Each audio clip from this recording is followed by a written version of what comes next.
ಬಿಹಾರ ಚುನಾವಣೆ ಈ ಸತಿ ಜಂಗಲ್ ರಾಜ್ ವರ್ಸಸ್ ಸುಶಾಸನ ಅನ್ನೋ ರೀತಿಯಲ್ಲೇ ಬಿಂಬಿತವಾಗಿತ್ತು. ಇಲ್ಲಿ ನಿತೀಶ್ ಕುಮಾರ್ ಅವರ ಒಂದು ಪಾತ್ರ, ವೈಯಕ್ತಿಕ ವರ್ಚಸ್ಸಿನ ಬಗ್ಗೆ ಮಾತಾಡಲೇಬೇಕಾಗುತ್ತೆ. ನಾನು ಕಳೆದ ಬಾರಿನೂ ಹೇಳ್ತಾ ಇದ್ದೆ, ಎಲ್ಲಿ ನಿತೀಶ್ ಕುಮಾರ್ ಇರ್ತಾರೆ ಅಲ್ಲಿ ಗೆಲುವು ನಿಶ್ಚಿತ ಅನ್ನೋ ರೀತಿಯಲ್ಲಿ ಬಿಹಾರದಲ್ಲಿ ಬಿಂಬಿತವಾಗ್ಬಿಟ್ಟಿದೆ.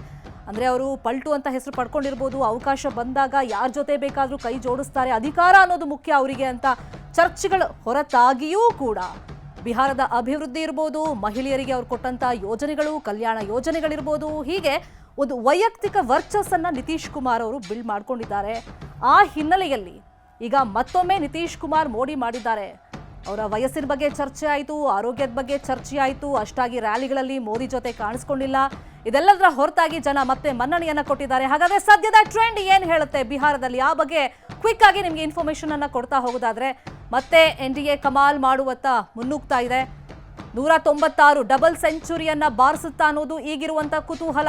ಒನ್ಸ್ ಅಗೇನ್ JDU ಎಷ್ಟರಲ್ಲಿ ಮುನ್ನಡೆಯನ್ನ ಕಾಯ್ದುಕೊಳ್ತಾರೆ, ಅದೇ ಅಧಿಕೃತವಾಗಿ ಕ್ಷೇತ್ರಗಳನ್ನ ಪಡ್ಕೊಳ್ತಾರೆ ಅನ್ನೋ ಕುತೂಹಲದ ಜೊತೆಯಲ್ಲಿ ಬಿಜೆಪಿ ಈ ಸತಿ ಯಾವ ತರ ಕಮಾಲನ್ನ ಮಾಡುತ್ತೆ ಬಿಹಾರದಲ್ಲಿ ಅನ್ನುವಂಥ ಕುತೂಹಲ ಇದ್ದೇ ಇರುತ್ತೆ. ಅಂದ್ರೆ ನಿತೀಶ್ ಕುಮಾರ್ ಅವರ ಗೆಲುವಿನ ನಾಗಾಲೋಟ ಮುಂದುವರೆದಿದೆ. ಅದರಲ್ಲೂ ವೈಯಕ್ತಿಕವಾಗಿ ಹೇಳಬೇಕು ಅಂತಂದ್ರೆ ನರೇಂದ್ರ ಮೋದಿ ಅವ್ರಿಗೂ ಕೂಡ ಬಹಳ ಪ್ರತಿಷ್ಠೆಯಾಗಿತ್ತು ಈ ಬಾರಿಯ ಬಿಹಾರ ಚುನಾವಣೆ. ಯಾಕಂದ್ರೆ ದೇಶದ ರಾಜಕೀಯ ಪರಿಣಾಮ ಒಂದಿಷ್ಟು ಆಗುತ್ತೆ ಈ ಚುನಾವಣೆ ಫಲಿತಾಂಶದಿಂದ ಅಂತಲೂ ಕೂಡ ಒಂದಿಷ್ಟು ಲೆಕ್ಕಾಚಾರಗಳಿತ್ತು. ಈ ನಿಟ್ಟಿನಲ್ಲಿ ನಿತೀಶ್ ಕುಮಾರ್ ಅವರಿಗೂ ಇಂಪಾರ್ಟೆಂಟ್ ಆಗಿತ್ತು. ಇನ್ನೊಂದು ಕಡೆ ಜೋಡಿತ್ತು ಅಮಿತ್ ಶಾ ಮತ್ತೆ ನರೇಂದ್ರ ಮೋದಿ ಅವ್ರಿಗೂ ಕೂಡ ಈ ಫಲಿತಾಂಶ ಬಹಳನೇ ಇಂಪಾರ್ಟೆಂಟ್ ಆಗಿತ್ತು. ಇನ್ನೊಂದು ಕಡೆ ಮಹಾಗಠಬಂಧನ್, ಯಾಕಂದ್ರೆ ಮಹಾಗಠಬಂಧನ ನಾಯಕರು ಪದೇ ಪದೇ ಹೇಳ್ತಾ ಇದ್ದಿದ್ದು 20 ವರ್ಷ ಆಡಳಿತ ಮಾಡಿದ್ದಾರೆ ಅಂದಮೇಲೆ, ಅದರಲ್ಲೂ 9 ಬಾರಿ ಮುಖ್ಯಮಂತ್ರಿ ಎಲ್ಲ ಆಗಿರುವಂತ ನಿತೀಶ್ ಕುಮಾರ್ ಅವರು ಸಹಜವಾಗಿ ಆಡಳಿತ ವಿರೋಧಿ ಅಲೆ ಅನ್ನೋದು ಈ ಸತಿ ಅವರ ಹಿನ್ನಡೆಗೆ ಕಾರಣ ಆಗುತ್ತೆ. ನಾವು ಕೊಟ್ಟಿರುವಂತ ಒಂದಿಷ್ಟು ಗ್ಯಾರಂಟಿ ಯೋಜನೆಗಳ ಒಂದು ಘೋಷಣೆ ಏನಿದೆ, ಸೊ ಅದು ಜನ ನಮ್ಮನ್ನ ಕೈ ಹಿಡಿಯುವಂತೆ ಮಾಡುತ್ತೆ ಅಂತೆಲ್ಲ ಹೇಳಿದ್ರು. ಆದ್ರೆ ಅದು ಮೇಜರ್ ಆಗಿ ಉಲ್ಟಾ ಹೊಡೆದಂಗೆ ಕಾಣಿಸ್ತಾ ಇದೆ. ಮಹಾಗಠಬಂಧನ್ ಮಖಾಡೆ ಮಲಗಿರೋದಂತೂ ಸ್ಪಷ್ಟವಾಗಿ ನಮಗೆ ಗೋಚರವಾಗ್ತಿದೆ. ಸದ್ಯದ ಟ್ರೆಂಡ್ ಪ್ರಕಾರ ಮಹಾಗಠಬಂಧನ್ 42 ಕ್ಷೇತ್ರ ಹಾಫ್ ಸೆಂಚುರಿ ಹೊಡೆಯೋಕ್ಕೂ ಕೂಡ ಇವರು ಕಷ್ಟಪಡ್ತಾ ಇದ್ದಾರೆ. ನೋಡಿ, ಮತ್ತೆ ಅಲ್ಲಿ ಒಂದಿಷ್ಟು ಹಾವು ಏಣಿ ಆಟ ನಡೀತಾ ಇದೆ. 41ಕ್ಕೆ ಬಂದು ಸುಸ್ತೊಡ್ದು ಕೂತಿದ್ದಾರೆ, ಅಂದ್ರೆ ಮಖಾಡೆ ಮಲಗ್ಬಿಟ್ಟಿದ್ದಾರೆ. 50 ದಾಟೋದು ಕೂಡ ಕಷ್ಟವಾಗುತ್ತಾ ಅಂತ ಸದ್ಯದ ಟ್ರೆಂಡ್ ನೋಡ್ತಾ ಇದ್ರೆ ಹಂಗ ಅನ್ನಿಸ್ತಾ ಇದೆ. ಇನ್ನೊಂದು ಕಡೆ NDA ಡಬಲ್ ಸೆಂಚುರಿ ಬಾರಿಸುವತ್ತ ಮುನ್ನುಗ್ಗಿ ಹೋಗ್ತಾ ಇದೆ. ಇನ್ನು ಪಕ್ಷೇತರರು ಅಂತಂದ್ರೆ 5 ಕ್ಷೇತ್ರಗಳಲ್ಲಿ ಮುನ್ನಡೆಯನ್ನ ಕಾಯ್ದುಕೊಂಡಿದ್ದಾರೆ. ಈ ಸತಿ ಬಿಜೆಪಿ ಮಹಿಳಾ ಮತದಾರರನ್ನ ಒಲಿಸಿಕೊಂಡಿರುವಂತ ರೀತಿ, ಅವ್ರಿಗೆ ಕೊಟ್ಟಂತ ಯೋಜನೆಗಳು, ಘೋಷಣೆಗಳು, ಭರವಸೆಗಳು ವರ್ಕೌಟ್ ಆಗಿದೆ. ಅದರ ಜೊತೆಯಲ್ಲಿ ಮತದಾನ ಪಟ್ಟಿ ಪರಿಷ್ಕರಣೆ ಆದ್ಮೇಲೆ ನಡೆದಂತ ಮೊದಲ ಚುನಾವಣೆ, ಇದು ಕೂಡ ಮತದಾನದ ಪ್ರಮಾಣ ಜಾಸ್ತಿ ಮಾಡೋದ್ರ ಜೊತೆಯಲ್ಲಿ ಮತ್ತೆ NDA ಮೈತ್ರಿಕೂಟಕ್ಕೆ ಜನ ಬಹುಪರಾಕ್ ಹೇಳುವಲ್ಲಿ ಒಂದು ಸಕ್ಸೀಡ್ ಆಗಿದೆ ಅಂತಾನೂ ಕೂಡ ರಾಜಕೀಯವಾಗಿ ವಿಶ್ಲೇಷಣೆಗಳು ನಡೀತಾ ಇದೆ.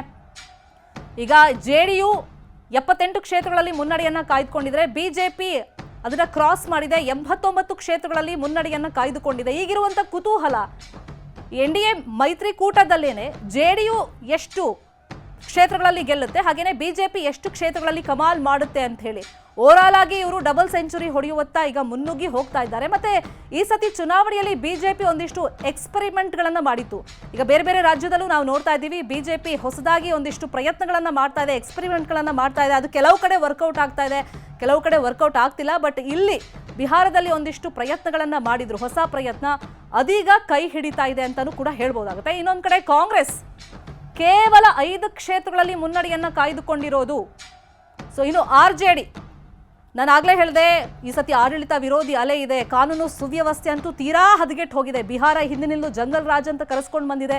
ನಿತೀಶ್ ಕುಮಾರ್ ಅವರು ಎಷ್ಟು ಪ್ರಯತ್ನ ಪಟ್ಟರು ಕೂಡ ಮಹಿಳೆಯರ ಸುರಕ್ಷತೆ ವಿಷಯವಾಗಿ ಕಾನೂನು ಸುವ್ಯವಸ್ಥೆಯನ್ನ ಹದ್ದುಬಸ್ತಿನಲ್ಲಿ ಇಡುವಂತ ನಿಟ್ಟಿನಲ್ಲಿ ಏನು ಪ್ರಯತ್ನಗಳು ಆಗ್ತಾ ಇಲ್ಲ. ಸೊ ಈ ವಿಷಯವಾಗಿನೂ ಕೂಡ ಜನ ಒಂದಿಷ್ಟು ಬದಲಾವಣೆಗಳನ್ನ ಬಯಸಿದ್ದಾರೆ. ಕರ್ನಾಟಕದ ರೀತಿಯಲ್ಲಿ ಅಲ್ಲಿ ಒಂದಿಷ್ಟು ಗ್ಯಾರಂಟಿ ಯೋಜನೆಗಳನ್ನ ಘೋಷಣೆ ಮಾಡಿದ್ರು ಕೂಡ ಸೊ ಅದ್ರ ಕಡೆ ಜನ ಒಲವನ್ನ ತೋರಿಸಿಲ್ಲ ಅನ್ನೋದು. ಅಂದ್ರೆ ಮಹಾಗಠಬಂಧನ್ನ ಒಂದಿಷ್ಟು ಭರವಸೆಗಳು, ತಿಂಗಳಿಗೆ 2500 ರೂಪಾಯಿ ಹಾಕ್ತೀವಿ, ಸರ್ಕಾರಿ ಉದ್ಯೋಗವನ್ನ ಕೊಡ್ತೀವಿ ಅಂತ ಭರವಸೆಗಳನ್ನು ಏನ್ ಕೊಟ್ರು, ಇದಕ್ಕೆ ಜನಮನ್ನಣೆ ಕೊಟ್ಟಿಲ್ಲ ಅನ್ನೋದಂತೂ ಸ್ಪಷ್ಟವಾಗಿ ಗೊತ್ತಾಗ್ತಾ ಇದೆ. ಮಹಾಗಠಬಂಧನ್ನ ಕೆಲವು ಹಿರಿಯ ನಾಯಕರು, ಪ್ರಮುಖ ನಾಯಕರೇ ಹಿನ್ನಡೆಯನ್ನ ಈ ಚುನಾವಣೆಯಲ್ಲಿ ಅನುಭವಿಸ್ತಾ ಇರೋದು ಕೂಡ ಇದಕ್ಕೆ ಉದಾಹರಣೆಯಾಗಿ ನಿಲ್ಲುತ್ತೆ. ಇನ್ನೊಂದು ಕಡೆ 2024ರ ಲೋಕಸಭಾ ಚುನಾವಣೆಯಲ್ಲಿ ನಾವು ನೋಡಿದ್ವಿ, ನರೇಂದ್ರ ಮೋದಿ ಮತ್ತೆ ಅಮಿತ್ ಶಾ ಕೈ ಹಿಡಿದಿದ್ದು ನಿತೀಶ್ ಕುಮಾರ್, ಅದು ಕೂಡ ಕಡೆ ಗಳಿಗೆಯಲ್ಲಿ ಅವರು ಕೈ ಹಿಡಿದಿದ್ದು ಒಂದು ಗಟ್ಟಿ ಬಲವನ್ನ ತುಂಬ್ದಂಗ್ ಆಗಿತ್ತು. ಈ ನಿಟ್ಟಲ್ಲಿ ಈ ಸತಿ ನಿತೀಶ್ ಕುಮಾರ್ ಅವ್ರ ಬಗ್ಗೆ ನಾನು ಆಗ್ಲೇ ಹೇಳ್ತಾ ಇದ್ದಲ್ಲ, ವೈಯಕ್ತಿಕ ವರ್ಚಸ್ಸು ಇಲ್ಲಿ ವರ್ಕ್ ಆಗಿದೆ. ಮತ್ತೆ ಅದ್ರ ಜೊತೆಯಲ್ಲಿ ಅವರು ಮಾಡಿದಂಥ ಕೆಲಸಗಳೂ ವರ್ಕ್ ಆಗಿದೆ, ಇಲ್ಲ ಅಂತಲ್ಲ.